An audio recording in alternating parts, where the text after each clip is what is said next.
अध्यक्ष केपी शर्मा ओलीका लागि भक्तपुरको गुण्डुमा निवास बनाउन सुरु गरिएको छ।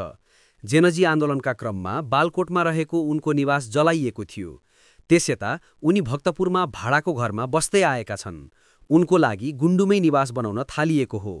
ओलीका लागि बनाउन लागिएको निवासको नाम ओली कुटी राखिएको छ, जसको बिहिबार ओलीकी श्रीमती राधिका शाक्यले शिलान्यास गरेकी छिन्।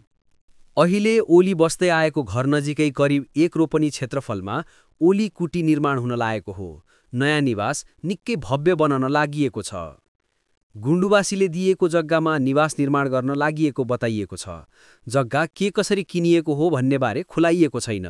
एमाले पोलिट ब्युरो सदस्य महेश बस्नेतले अनलाइन खबरसँग गुण्डुवासीले दिएको जग्गामा निवास निर्माण गर्न लागिएको बताएका छन्। उनको भनाइबाट उक्त जग्गा किनेको नभई अरूले नै दिएको बुझ्न सकिन्छ। तर भक्तपुरको शहरी क्षेत्र गुण्डुमा 1 रोपनी जग्गा सित्तैमा कसले दियो भन्ने विषयमा भने शङ्का उत्पन्न भएको छ। आनाको 20 लाखले मात्र हिसाब गर्ने हो भने पनि 3 करोडमाथि उक्त जग्गाको मूल्य हुन जान्छ।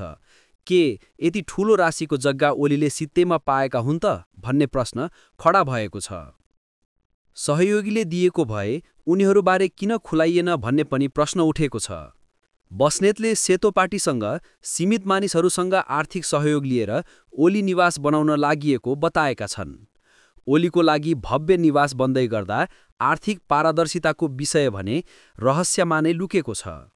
ओली केवल एक व्यक्ति मात्र नभएर एमाले अध्यक्ष र पूर्व प्रधानमन्त्री समेत रहेकाले उनको बन्न लागेको घर जग्गाको आर्थिक पारदर्शिताको विषयमा सबैतिर चासो हुनु स्वाभाविक पनि छ। हेरौँ एमाले र ओलीले यस विषयमा स्पष्ट पार्लान् वा यो विषयलाई यत्तिकै छोपछाप गरेर अघि बढ्नेछन्। एउटा कुरो के सत्य हो भने सहयोगी तथा चन्दादाताहरूको नाम सार्वजनिक गरेर आर्थिक पारदर्शिता देखाए भने यसले एमाले र ओलीलाई नै राम्रो गर्नेछ।